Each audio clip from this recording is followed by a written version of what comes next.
Hey guys, this is Cory, and for this week's episode, we're doing something a little bit different. I'm chatting a little bit about what my life has been like growing up in Toronto and then going to traveling all over the world. The ups, the downs, the highs, the lows, the big adventures, all of the fun, and I hope that you enjoy the episode.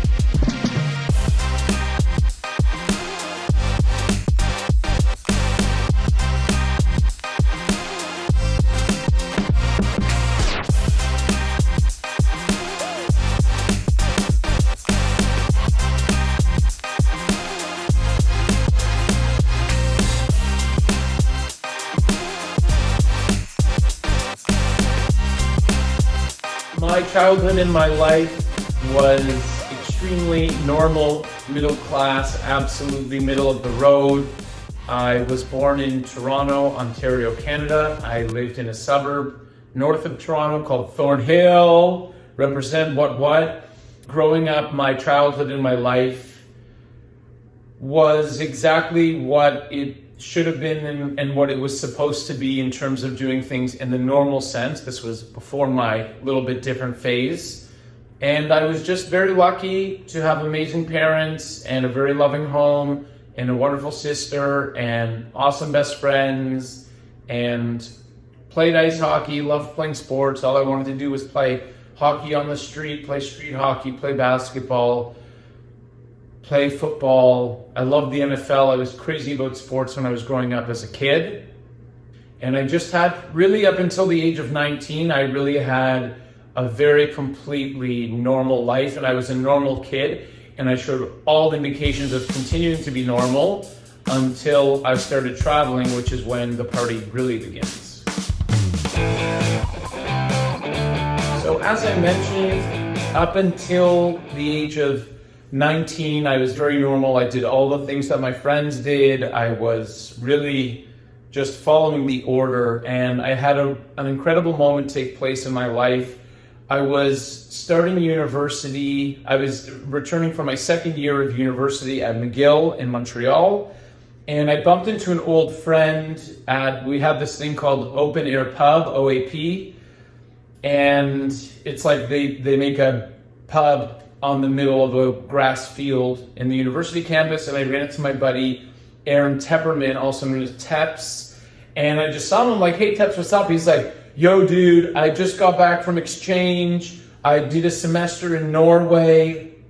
It was amazing. You gotta do exchange. Promise me you'll do exchange. You gotta do it. It was the best thing ever, the coolest thing ever." And I was like, "Oh, that's so interesting," because I never ever thought about doing that, and that never crossed my mind. And then he was so insistent, and there was something magical and majestic about the way that he was speaking. He was so passionate, he was so inspired, that I was like, oh, okay, cool. Like, I guess I'll look into what this could look like and what it might be like. And I ended up putting together a list of 3 options. The first was to go to New Zealand, to Auckland for a year. The second was to go to Lund University in Sweden. And the third option was to go somewhere in Australia, I believe. And I got my second option, which was Lund University. And basically the third year of my university, I got to do a student exchange program and work and study in Sweden. And that is where the demarcation of my life from being normal to being obsessed with travel happened there. And I'll never forget my dad, who's so awesome. He flew with me to Denmark, and then we took the train over into Sweden. It was so cool. This was my first time in Europe. I'd never been in Europe. And we were just staying at these cute little B&Bs and eating Swedish breakfast. And he just walked me, he was helping me carry my bags, walked me into the residence, and he's like, okay, here you go. And I was staying in Spodretorp.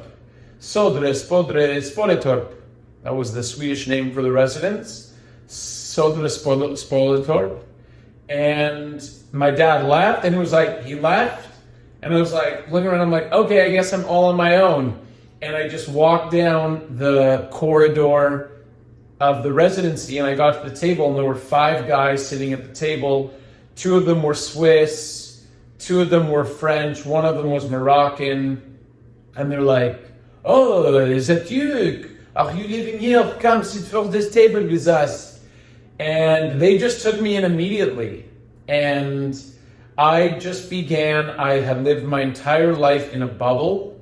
I lived my life with the same people from the same place who did the same things, who thought about the same things.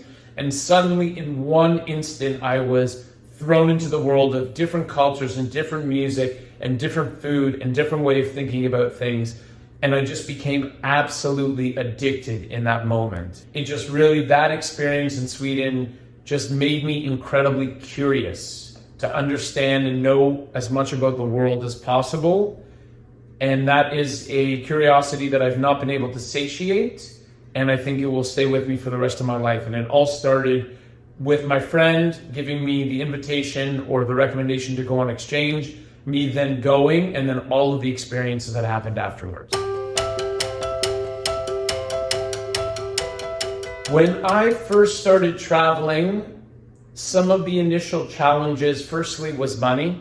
There's no question. When I was starting and I was a student, I was limited in what I was able to do and where I was able to go. And I had a period of a lot of years of coming to Canada, working, saving a bunch of money for 2 or 3 or 4 months, and then going on a big long trip of Southeast Asia or South America. So that was always a challenge. I was always very cognizant of having a limited amount of money and what that would allow me to do. Language I never saw as being a challenge. I've always looked at language as a game. Even if spending a month on my own in China with almost no money, riding trains and 72-hour trains and sleeping in God knows where, that stuff never felt like a challenge to me. I was always excited by it. I was always inspired by being able to learn a couple of words and connect with people even without language. But I would say at the start, it took me a while to learn to be really comfortable on my own. And that was something that I had to work through, and I had to spend enough time on my own to get really comfortable. This really started for me. The challenges now are different than the challenges then. I think the challenges of traveling as you get older, this is very honest, but I try to be a productive person, so I try to do a lot of things, and I've also realized the crutch of routine. Routine is really, really important. What I do on a daily basis now at 38 versus what I did when I was 21 are completely different. So when I was 21, I would wake up and I would eat breakfast and go out and go to a museum and wander around, and I didn't have responsibilities, and I didn't have clients, and I didn't have things to do, and I would just go there and go here and go there, and I was just a completely different person. Now the challenge is more, it's I know the things that work for my system and what I need on a daily basis. I need to meditate, I need to journal, I need hot water for my yerba mate, I need to exercise. Ideally, I'm in a nice place where there's sunshine and I can be outside. I need Wi-Fi. Wi-Fi is a really big one. And also it's living out of a backpack. I have a backpack. My entire possessions are 8 kilos, 2 of which are yerba mate.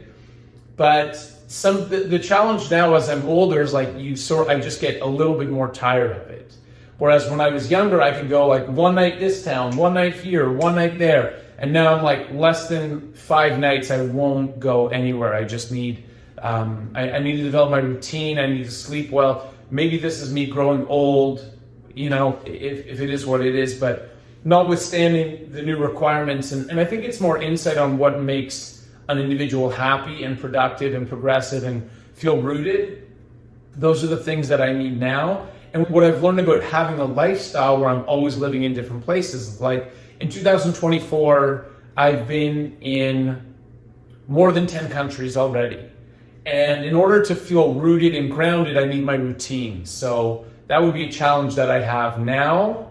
But I'm not too stressed about it. I don't know if I come off as being stressed about it. But if I think about what is a challenge today, it's needing to be secure and firm in my routine. And if I think about what did I have when I was younger, it was just money, because I was 20, I was 19, I was 20, I was 21.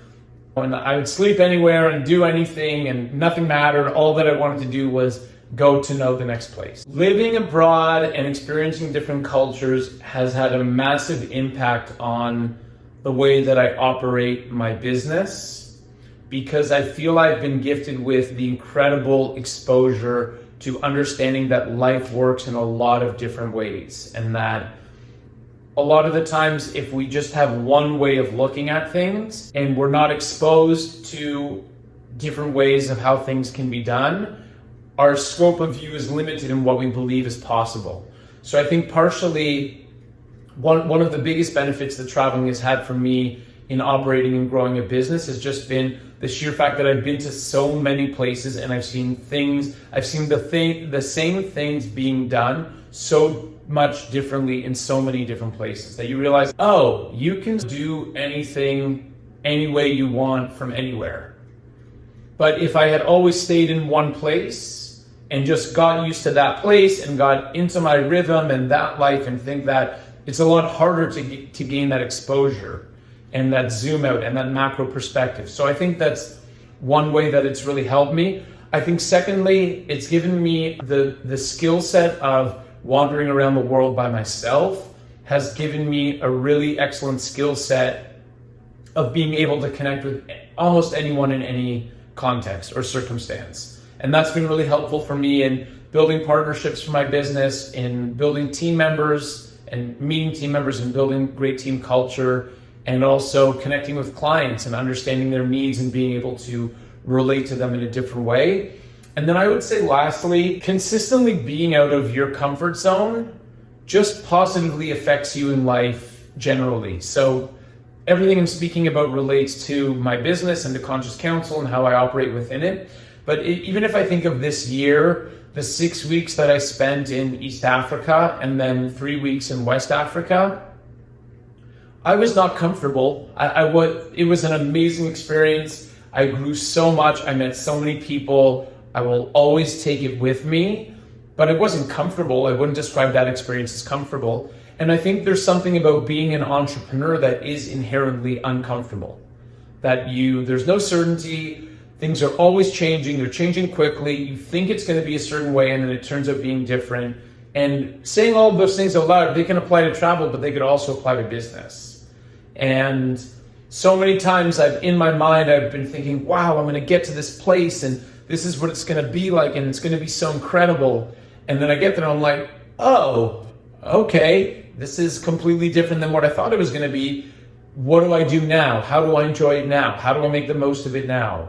And I think that really runs parallel in business and in life. So the expansion of possibility, the realization of unlimited creativity, and the consistent challenge and benefit of discomfort and being outside of my comfort zone has contributed greatly to me as an entrepreneur and as a lawyer and as a leader to my team. In terms of sharing some memorable experiences from travel, there are so many, but I'll just share 3 that come to mind that were very, very impressionable to me. The most recent one was taking a journey to go to Bob Marley's birthplace in 9 Mile. I think it's in Santa Ana or St. Anna Parish. And it was just one of those days where magic is going to happen. And I was staying in the grill and my buddy Lion picked me up super early. I think he picked me up at 4:30. We drove 8 or 9 hours to go to Marley's house. I love what Bob Marley stands for. I love the music. It was such an impressionable day for me. It's a day that I'll never forget in my life. And I also knew going into it that it was something special was going to happen. And it was just perfect. And then on the way home, we stopped on the side of the road and we ate the spicy jerk chicken, the Jamaican spicy jerk chicken. And I remember Lion was impressed because I was like, give me the actual spicy jerk chicken. From this, a garbage can cylinder is where they cook all the barbecue from. And I ate all of it and he was pretty impressed. But going to Bob Marley's house and meditating on a rock right beside the building where he grew up and spent his time was something that was really special to me. Another memory that comes to mind was living on a farm in Vietnam with a Vietnamese farmer and his family. This was a long time ago. This was 2008. Before you could find out things, it was like an ecotourism thing. And so the whole idea was you go and you spend a week and you pay money and it goes directly to the family and they're farmers and you spend your time with them instead of me going to a hostel or staying in a hotel or something. And I spent a week living with this man. I have no idea how old he was. He didn't speak, no one spoke a word of English. So I spent a whole week with him and his family. No one spoke any English. And I just watched this man toil the earth. And he was, let's say he was 70.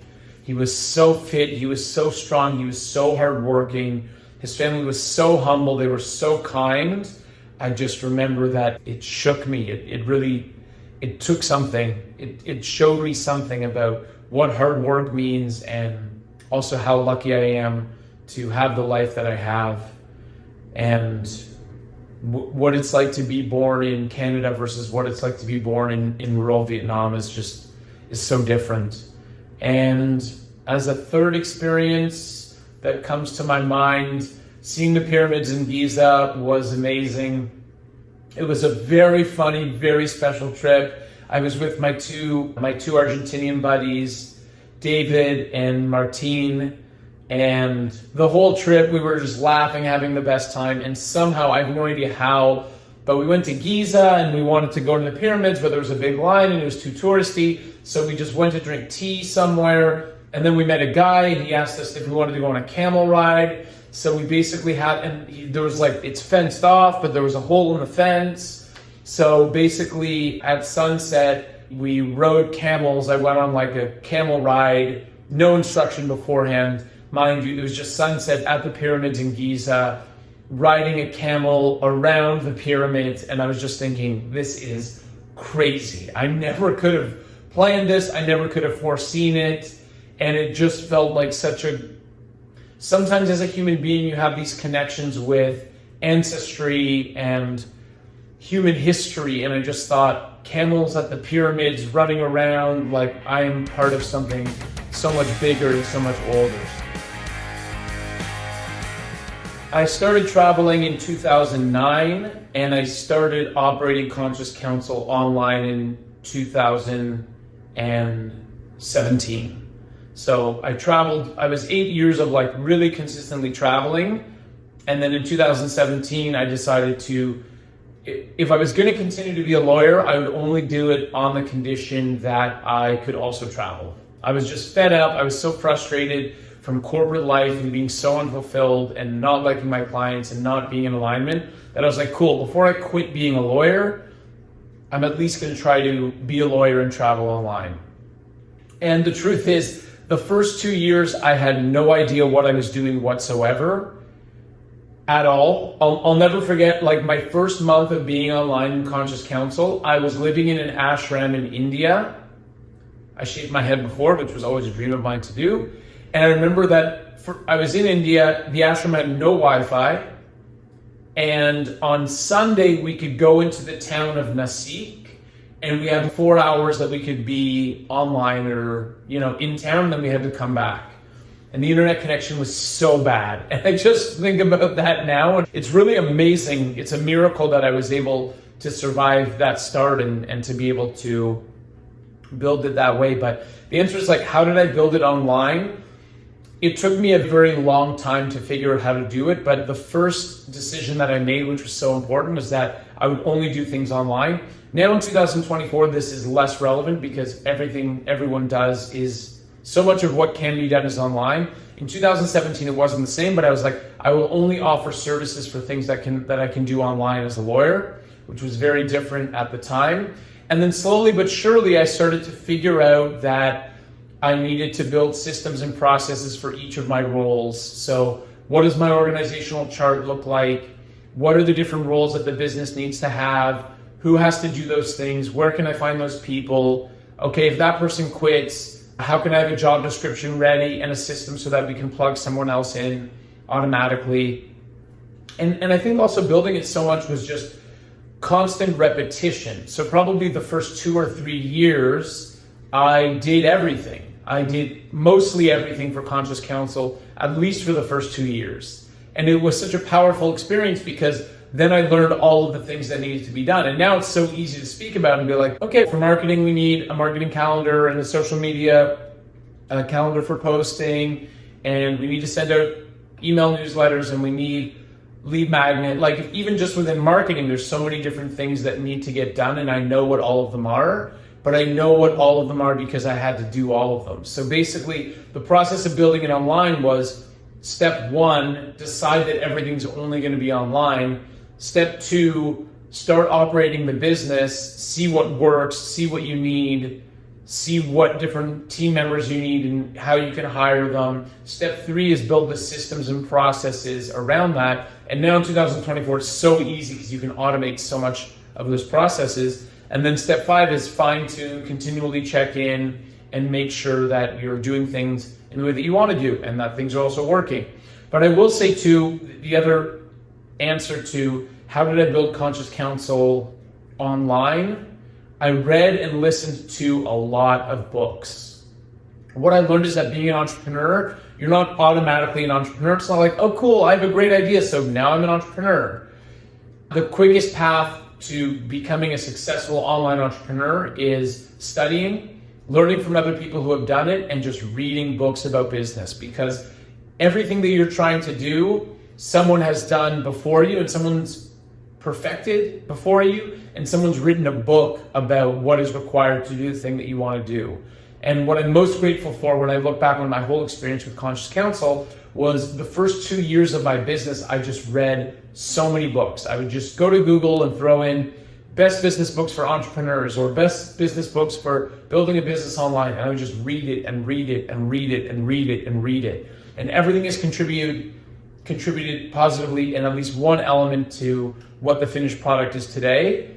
And then the other add-on as well is just coaching and coaches and how helpful coaches are. And the same way that a book is, there's someone who's 2 steps ahead of you. When you're reading a book, there's someone 7 steps ahead of you, but can talk about one topic that's relevant and helpful for you. When you're talking about coaching, it's like, usually I look for a coach who's 2 steps ahead of where I want to be. So they're doing things that I want to be doing. And by virtue of working with them, they can download upon me and share with me how to get to where they are. So yes, it is true. I have visited over 100 countries in my life. I'm at 102, but who's counting? No idea who's counting. Yes, I'm counting. I'm not constantly counting. It's something that I keep a list of. And the thing that made me want to go on this incredible journey really is the following sentiment. I'm going to share a sentiment with you. And this is something that always got to me and still gets to me even now. And I always think, what's going on in this random part of the world? What happens here on a Thursday night? Or what happens here on a Sunday morning? Or what do the people here eat? Or what do they think about? Or what do they do? And I just want to know everything. I want to know everything and I want to experience everything. So 102 countries is obviously a lot. Even when I say it now in the present moment, it's hard to believe. But I spent a lot of years of my life prioritizing traveling over many other things. So I'm 38 years old. Most of my friends are married with children and they have homes and they live in their homes and they have that whole life. I don't have those things. What I do have are the experiences and the memories and the lessons and the accumulation of understanding having a different understanding and perhaps a deeper understanding of what goes on in the world by virtue of going to so many places. The other thing that I have, that I feel that I have by virtue of visiting so many places, is a very keen ability to connect with people very quickly. Of those 102 countries, the majority of those places I visited alone. I love traveling by myself. I find that when you travel by yourself, people embrace you in a different way. They welcome you into their homes. They invite you. They realize that you're by yourself, and that really enhances the experience. But I think that it was never something where I had a list where I thought, oh, I have to get to this and this and this and this. But it's much more so just what goes on in this place. So as an example, I'm right now in Tulum, Mexico. I have 5 days free before I go to Brazil. And I was looking at flights to Honduras because I haven't been there. And I was looking for flights to Cuba because I haven't been there. And there's probably a lot of cooler places to go than Honduras. Cuba, I think, would be really cool. But Honduras I'm not like going there because I'm like, oh, this is the coolest place ever. But I'm going there because I'm curious, like, what's up in Honduras? Okay, Central American country. What are the people like? What do they eat? What are they interested in? What are the challenges? How do they spend their time? What's important to them? And I feel that there's so much to learn from the perspective of other people. And there's so much to learn from being in a foreign environment where I'm the different one and what they're doing is normal. And then that helps me question for myself, like, is what I'm doing the right thing? And it just gets you out of your head of thinking that you're the most important person and what you do is the most important thing and how you do it is the most important way. And I've gone to 102 countries and will, God willing, continue to go to more for this joy and thrill of exploration and curiosity, but also humility and trying to put everything into a bigger perspective. The thing that keeps me motivated to continue to explore and have fun and enjoy the world and travel and see places and do things is that it feels like my calling. It feels like my life. I've also created a lifestyle where I can.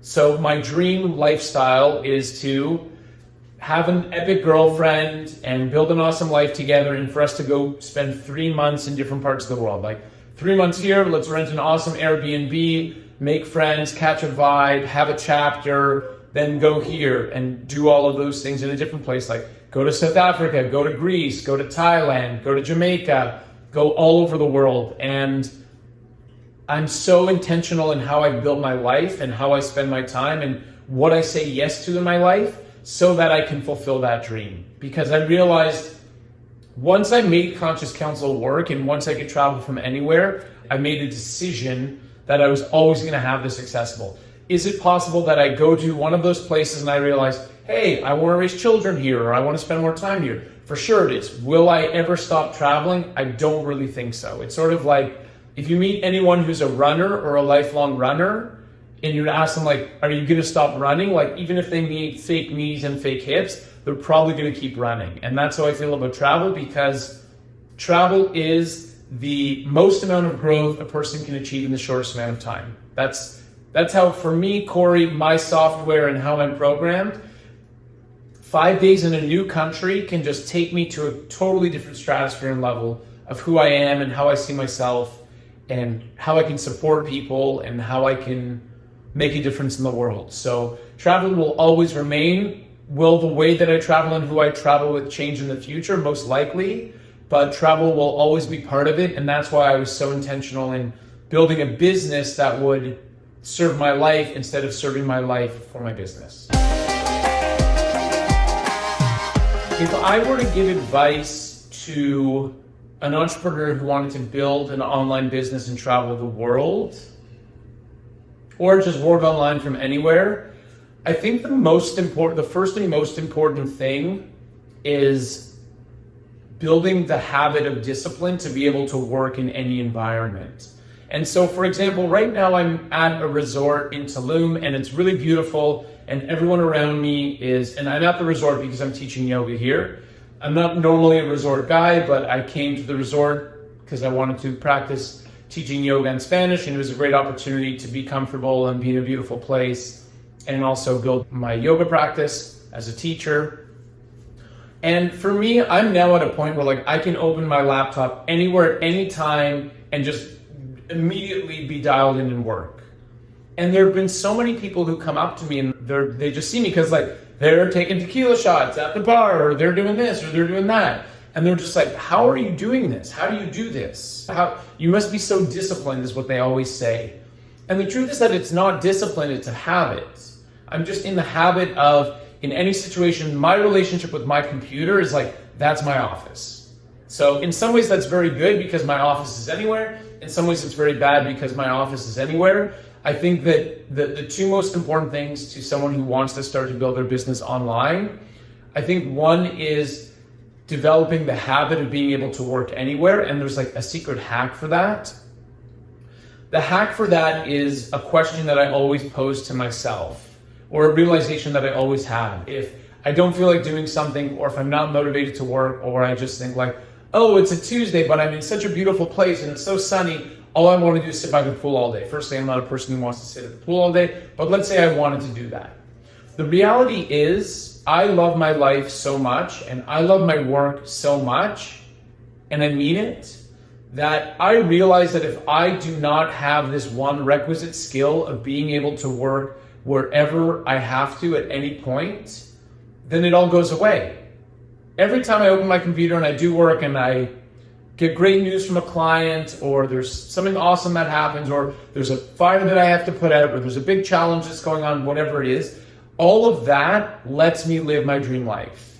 And because there's something so big at stake, I'm very comfortable with a lifestyle where, okay, maybe I want to just watch the sunset right now, but I have this thing to do, so let me do this thing now, and then I'll watch the sunset. I'm good with that. And the reason why I'm good with that is because I know what's on the other side. I know what it's like to live my dream life.